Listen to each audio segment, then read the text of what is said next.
Thank you. Thank you for being here. It's a real honor and a pleasure to be here. And of course, this feeling would not be quite as palpable if I was standing here by myself. So I would like to start by thanking you all for being here. I can see current and old students, current and past colleagues and friends. So once again, thank you for being here tonight.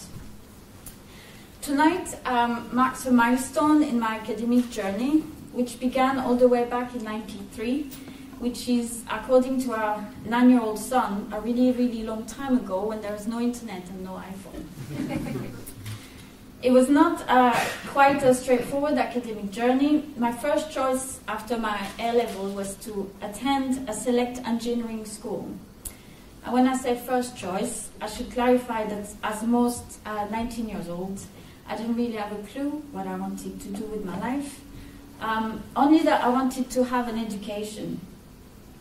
My mother had been forced by her father to leave school at 16 to earn a living, you see. And for as long as I can remember, she tried to convince me that education was the key to women's freedom. She was not recommending any type of education either. She'd always say math was the key to everything, and engineer was the job to be in. She'd reasoned that it would never leave me out of a job because there will always be things that you needed to fix. I don't think she could have foreseen where I would end up by following her advice, but she was definitely a key influence in those early decisions. And as it happened, I didn't get the grade or the motivation I needed to get in the selective engineering school, so I went to study maths and physics instead. These topics seemed to be the best remedy for my teenage indecision. I like the freedom of choice that the belief that maths could get you anywhere implied, as well as the mysticism of that belief, as if somehow mathematicians held the keys to the world. Even though I'm not sure I trust a mathematician to run the world, but that's another story. Maybe better than Trump. I don't know. The key idea I want to illustrate for now is that while you could say that at one point I had indeed decided to become an engineer or mathematician or physician, I was never coerced. These decisions were events that were made possible or not because of a multitude of internal and external factors. Of course, I had thought of pros and cons, but where I ended up was also as a result of my mother, her ideas and her education, my teachers, how easy or difficult it was to get into schools, how far I had to drive, how early I had to wake up, a random book I'd read, or how interested I was, of course, and of course, the bean machine. So, in this lecture, my aim is to revisit the concept of decision-making as it is understood by economists, psychologists, and managers, to move from an agent-centric view of decision-making to a systemic view of the making of decisions. Decision-making has been studied in many disciplines, ranging from mathematics and economics to general psychology and, of course, work and organizational psychology. But my focus today will be on how we understand human decisions in general, be it at work, at home, or anywhere else in between, including in the behavioral researcher's lab. I don't remember much about my early dip in math and physics, I must say. In fact, I only remember 3 things. How to calculate satellite orbits, studying 4-dimensional matrices, and the bean machine. I can tell you already that knowing about orbits was never much use in my career, but I still marvel at the concept of the 4-dimensional matrix, and I shall return to this later. The one decision that I would like to own, in as much as it surprised everyone around me, was the decision to switch from math and physics to psychology. And it turns out, of course, that math can open any door, even those of a psychology department. And if I were to reduce it down to one key deciding factor, it would have to be the bean machine. One of the first thing you learn as a psychology undergraduate is not how to read people's mind. Psychologists are probably the worst at guessing what you think. The first thing you learn is that behavior, cognitive abilities, personality traits are all normally distributed. If you're neither a statistician nor a psychologist, this may not mean much to you. But let me tell you why it's remarkable. Psychologists can't tell what you think, but they know for sure that if they test or ask enough people selected at random, most will provide answers or showcase performance levels that would fall in the middle. A few will be a little far away from the middle, below or above, and still fewer will stand out from the crowd, far below, far above. Perhaps you know this intuitively already. Outliers are rare, right? But here's why it's remarkable. The same is true of most natural and social categories. It's even true of the marbles you put in a bean machine. So even though I was born in Paris, my obsession with the bean machine has nothing to do with the Parisian and their love of coffee. The bean machine I have in mind is a device invented by Sir Francis Galton to study statistical distribution. So this is where we have an interactive demonstration, and I need the help of my assistant. I must say thank you, because when I had this in my title, the bean machine, they asked, what is a bean machine? And I said, well, you know, we can have a video. It'd be great if we could get one. And so you've worked really hard to get us a bean machine tonight.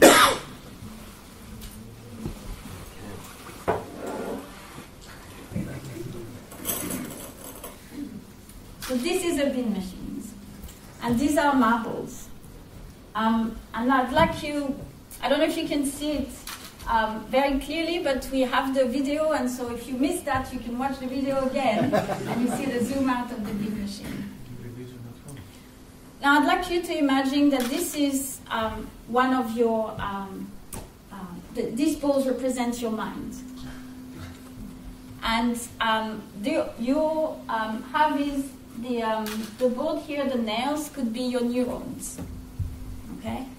And here we have an x-axis, and it could be anything. Let's say we say how good you are at working with percentages. I don't know which mind it is, because I can't read your mind. But I know that if I ask you the question, you will answer on the scale, and you will end up somewhere in the middle. Maybe we have an outlier here, and if I do it again, we'll have a slightly different answer. Now imagine that in this, I'm holding all of your minds. And now we're going to see what happens. Oh, I've lost somebody's mind now.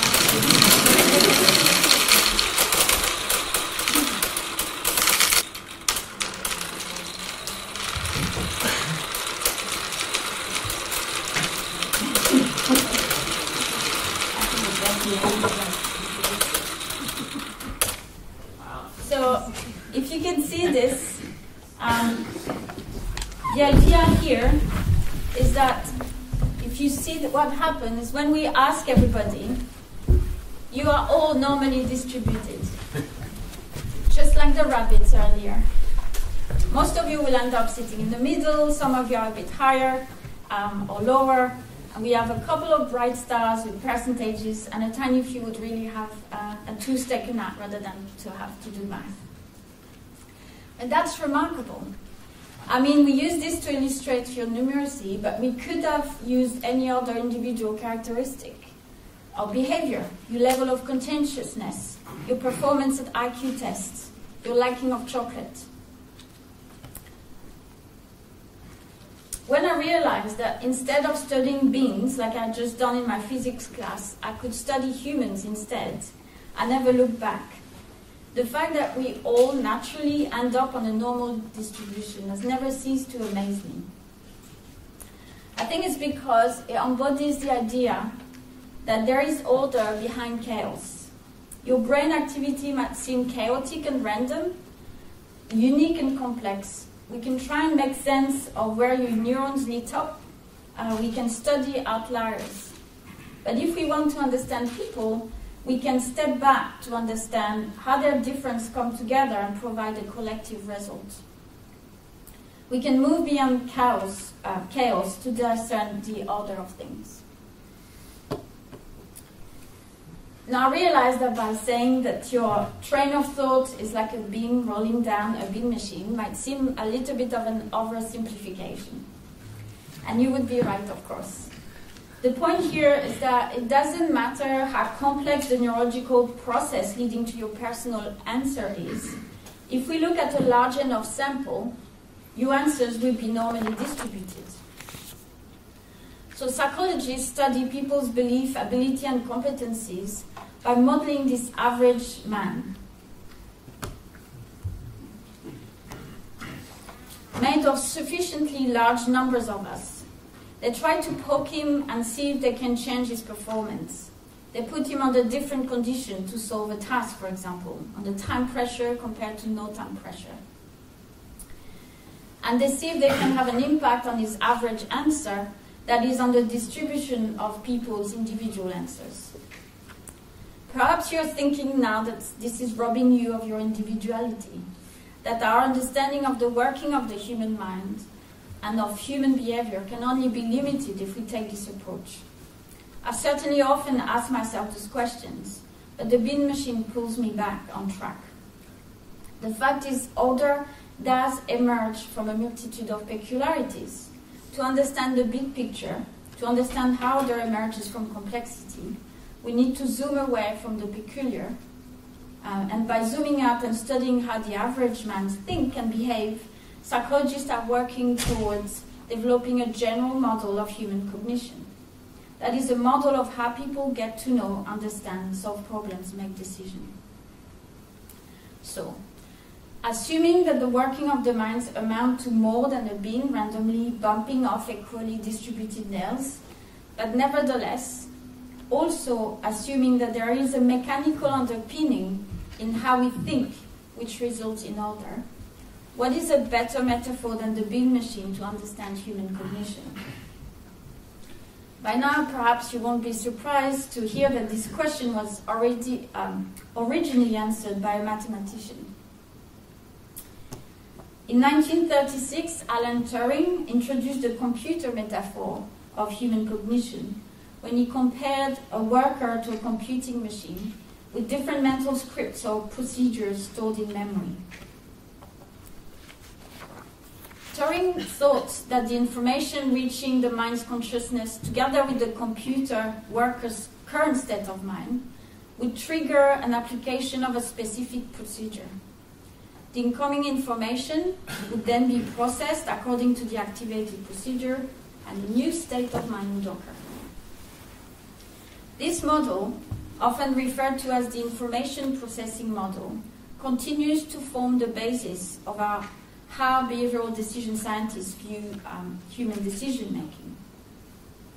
The basic idea is that knowledge work, that is what you know, infer, decide, takes place in three different simple steps. First, you perceive information from the outside world. Second, you process that information in your brain and you form a plan. And third, your mind produces an answer. Thus, to understand cognition is to understand the succession of operation by which cognition is brought about. It is to understand the mechanisms of information processing as it takes place inside your head. In 1998, by the time I began my work on my doctoral research, I had completely bought into this model. My early work focused on the understanding of how people reason from data to hypotheses.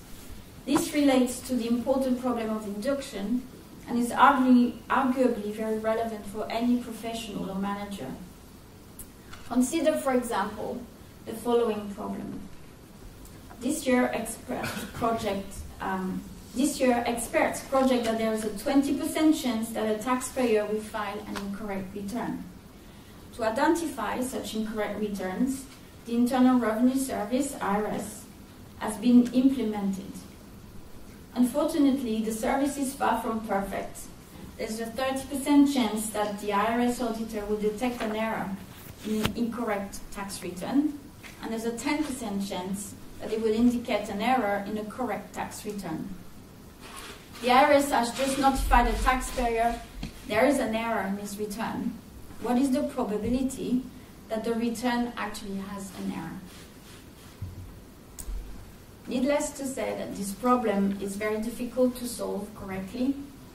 I won't go into the details of how to find the solution. You can ask me over canapes later on, but in this instance, it's about 43%. But the key point again is that it is very difficult to find an answer. This graph shows you the percentage of people who did it correctly as a function of their level of education. And at most, about 40% of people could solve it, even among the executives. The different colors in the graph represent two types of tasks. The blue color is the task I just showed you, and the red color is the performance on a task that is supposedly slightly easier, which is using what they call natural frequencies. So for example, instead of 20% in the first sentence, it reads, this year experts project that 200 out of 1,000 taxpayers will file an incorrect tax return, etc. The key point here is that, again, in all these cases, a clear majority of people are asked to solve this problem and were unable to reach the correct answer, even when they had their smartphone handy, which is their report in the paper. And for most of my PhD, I thought to model how people may represent the task information in their minds, and how this representation might result in an incorrect judgment. I drew on propositional logic and linguistic to construct a model that would explain how people may represent each task statement, depending on whether it was using probabilities or natural frequencies. My main argument was that subtle linguistic cues could help construct a cohesive representation of the problem and cue the correct solution. Important cues, I thought, were the type of reference in the first statement. So one taxpayer versus a group of taxpayers. I thought maybe people conjure up different images. And in particular, the word those is called an anaphora, which is a word that refers back to a word that was used earlier in the text or conversation. And I thought that this was key to define the presentation, and even had my own version of the Turing machine for Bayesian reasoning that looked something like this. So the idea was that I assumed that thinking began with the internal processing of the first statement in the problem, and this led to an initial representation, and the characteristic of that representation depending on the way the first sentence was presented. And then the next stage was to add information to that representation in our minds, and that the way it was added would depend again on the characteristics of the task, until we reached the final judgment stage, which was using that representation to formulate an answer. Now the data supported my theory by and large. Here it's an example of an experiment when I asked a large sample of 1,000 adults, of men and women, to solve a problem like just the one I presented to you, either with a clear anaphora, like in each previous statement with the next, or without a clear anaphora, so that the statement appeared disjointed. So performance was low on tasks with ambiguous anaphora. So far, so good. And performance also increased with clear anaphora. But I was really disappointed in how little difference it made. Moreover, once I took education into account, it didn't matter anymore. So this linguistic difference, people would be able to solve the task, just give them education. The same was true if you asked them for need for cognition, which is how much do they like to think hard, and again the effect disappeared. So, by 2008, I studied that issue for a decade. I had great hopes for my Turing model. I thought it could help me improve managers' professional technician diagnostic reasoning, and hence their decision making. But I was disappointed by how little difference this made to people's performance. There was still a large proportion, up to 60%, of people who failed to draw the correct conclusion, even with frequencies.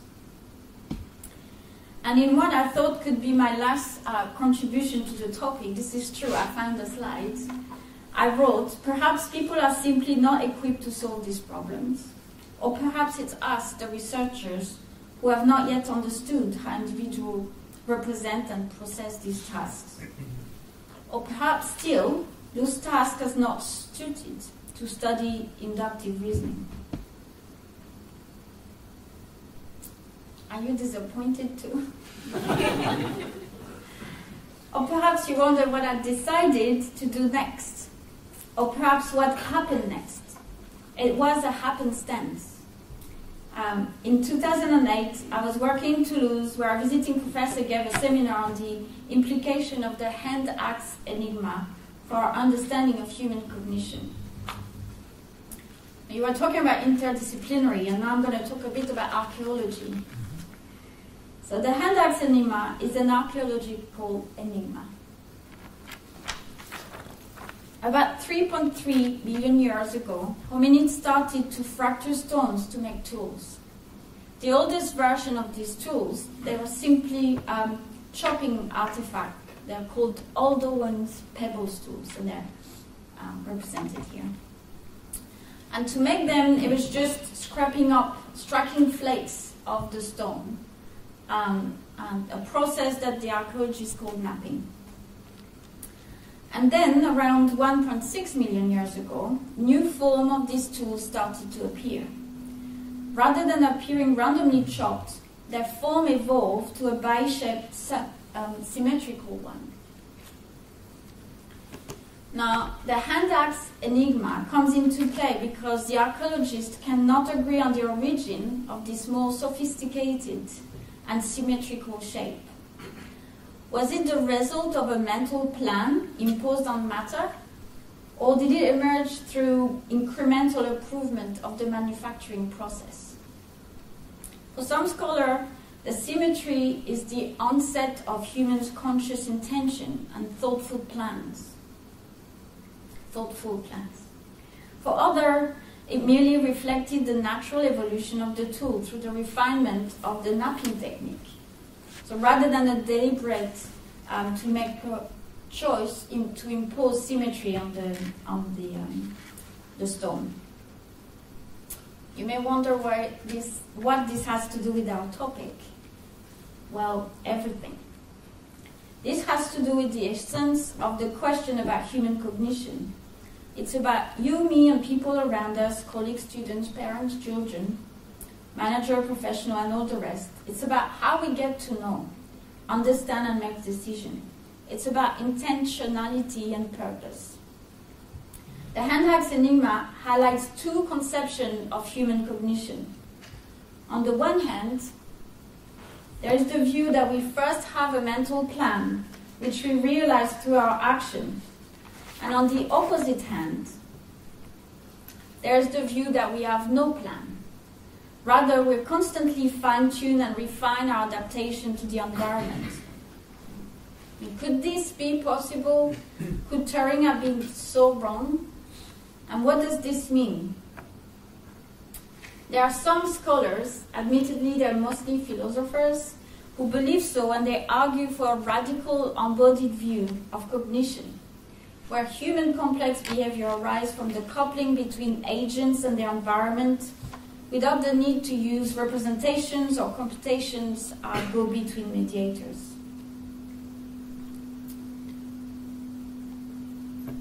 So in this view, the bin machine is no longer your train of thought, or the bin in the machine, I should say, is no longer your train of thought. It's your entire body. You're the bin. The nails are no longer your neurons, they represent the world. So the bumps and turns are the outcome of events in the world, right positive, left negative. And this metaphor of human behavior means that you're not the agent of your action. What you believe or do or achieve is entirely determined by your body shape and mass and the landscape in your immediate environment. And to illustrate this, these people use examples from animal psychologists and computer scientists. Take the rat pups, for example. Don't worry, it's not scary. They are born blind, deaf, and without fur. And to survive, they need to stay close to each other to keep their body temperature at a suitable level. Despite their disabilities, they exhibit seemingly complex and intentional sequence of behavior, such as wall following, corner burrowing, and huddling.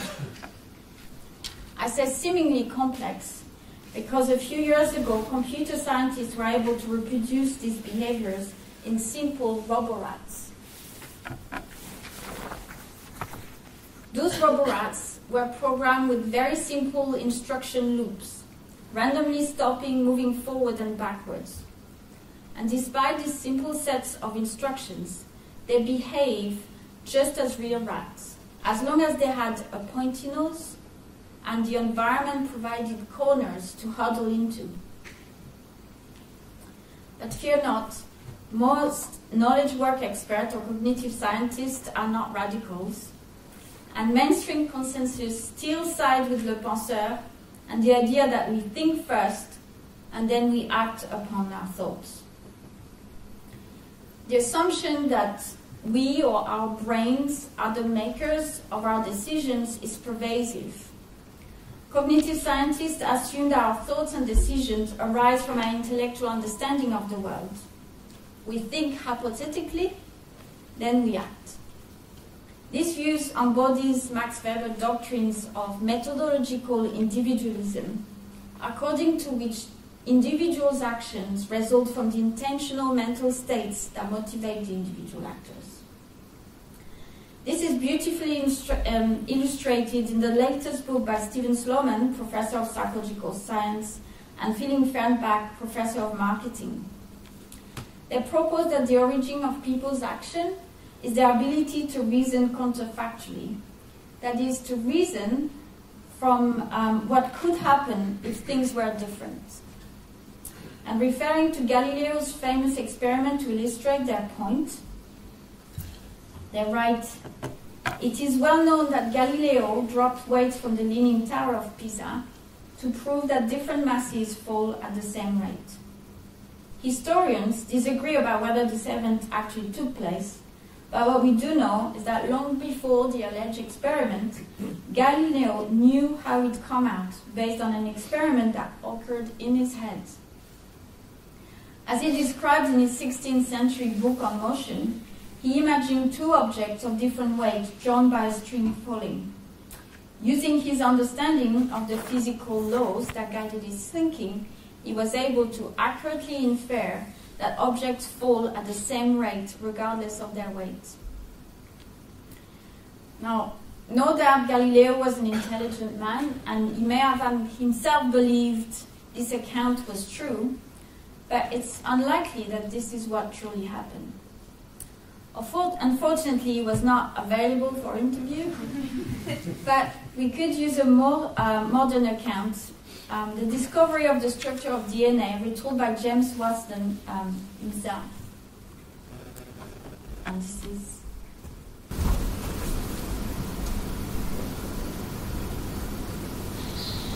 Spring came early to Cambridge in 1953. Watson and Crick were given official permission to return to their work on DNA. by now they had managed to acquire all the information they needed.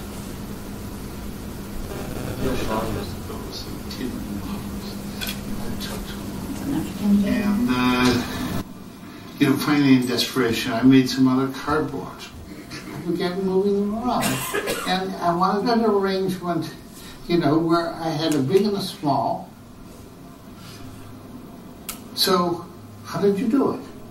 Somehow, you had to form link bonds. So, here's A, and here's T, and I wanted this hydrogen to point directly at this nitrogen. So I had something like this. Oh. So then I went to the pair, and wanted this nitrogen to point to this one. I went like this. Whoa, they look the same. So we had two base pairs identical in shape. And, boy, I could hardly believe it. Franklin's photo suggested these pairs had to fit into some kind of helix. And when they saw that the pairs were the same shape, they realized that they could stack on top of each other. You can put one right on top of the other. And they realized that to form a helix, they not only stacked on top of each other, but they also twisted around, like the steps in a spiral staircase, onwards and upwards. In their minds, the double helix structure of DNA emerged.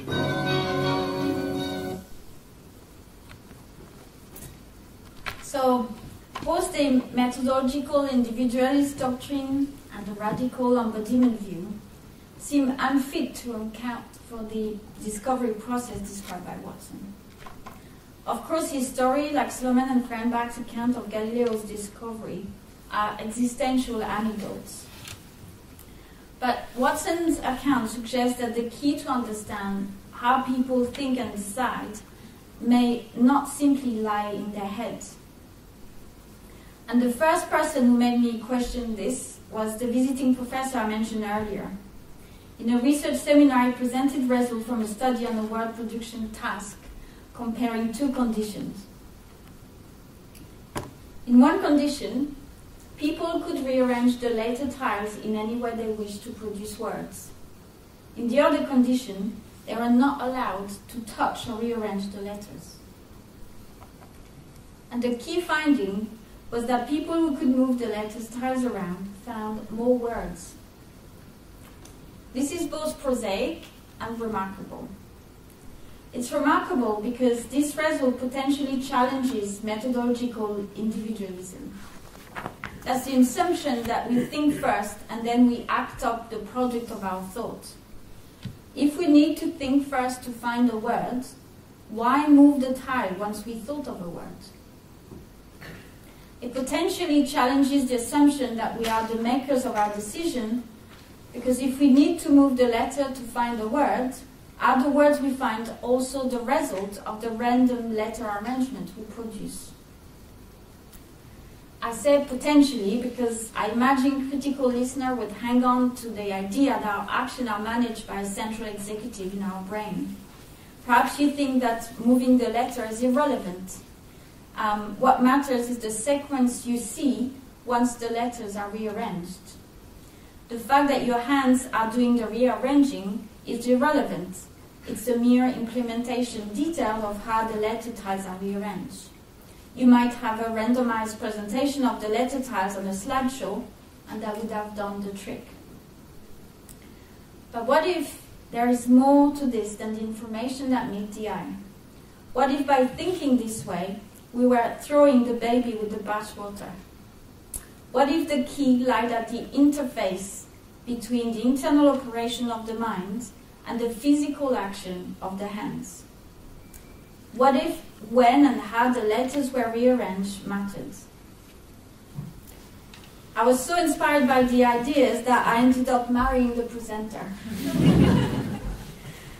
Of course, it's cutting that side of the story a little short, but I still have a lot to talk about. And for nearly the past 10 years, we've never stopped discussing, pondering, debating these ideas. We collaborated on many projects ranging from insight and innovative thinking to mental arithmetic, planning and decision making. And we've enlisted many students and research assistants along the way. And for the time I have left in this lecture, I would like to focus on one project in particular to illustrate the challenges but also the opportunities which I think lie ahead. In this project, we examined whether reasoners' performance could improve if they would manipulate information when they were engaging in a Bayesian reasoning task. And that's the task that we used in the example I was giving you earlier. So these are the tasks that I had studied, modeled, tinkered with for a decade, hoping to unravel the means to leverage performance with little success. And so we designed a new paradigm where people could interact with the statistical information so they could manipulate, rearrange, and classify cases. The impact of this mere implementation details was astounding. Without training or explanation, in just 3 trials, over 80% of participants were free to use their hands, as it were. Were also able to solve this task correctly. I don't know if you're impressed, but I've spent 10 years of my life trying to get a recipe like this. So for me, it was just really thrilling. And of course, it's one thing to know that interactivity helps, but it's another thing to understand how. To make progress on this front, we filmed participants while they were thinking and recorded their actions.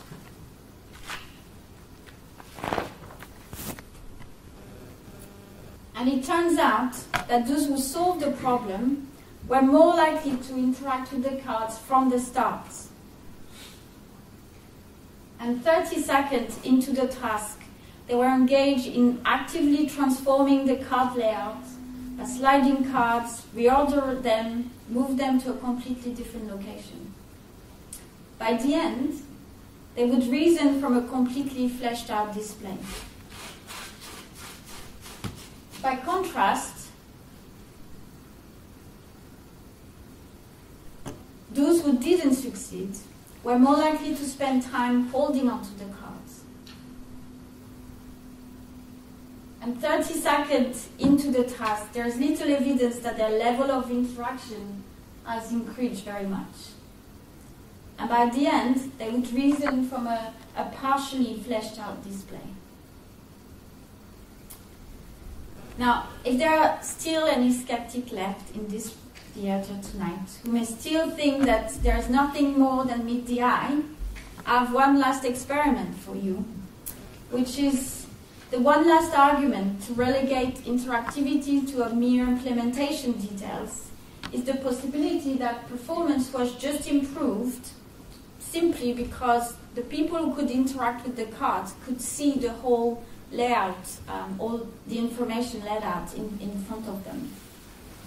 So to test for this possibility, we compared a condition where people could simply look at a display like this and a condition where they could manipulate the cards.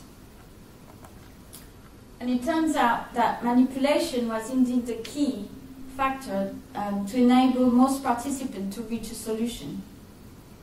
So it's not sufficient to see the whole thing if you haven't labored through the construction of the layout.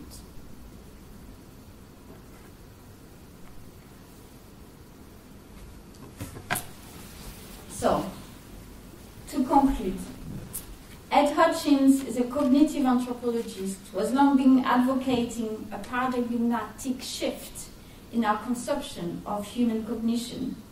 And he provided a wonderful summary of the challenge this poses for the human, the computer metaphor of the human information processing. In his chapter on cultural cognition, he concludes by saying this: the heart of Turing's great discovery was the embodied action of the mathematician, and the world in which the mathematician acted could be idealized and abstracted in such a way that the mathematician could be eliminated. What remained was the essence of the application of rules to string of symbols.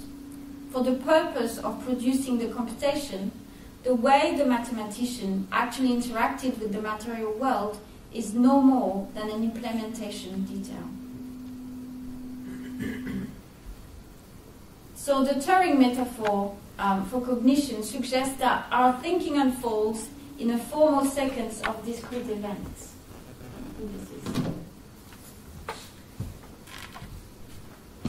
The order of these events is assumed to be dictated by a stored algorithm. From this perspective, change is predictable and timing is irrelevant. If, however, we view cognition as emerging from real-time transaction between what we think and what we can do in our environment, we need a four-dimensional matrix. To study human behavior, a three-dimensional space capsule evolving through time that includes people and things. We began this lecture with an analogy.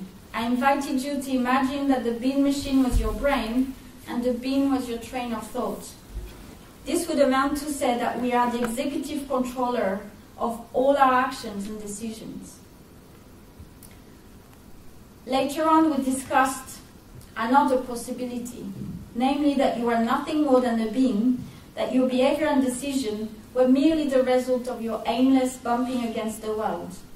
This would amount to say that intentions are illusory.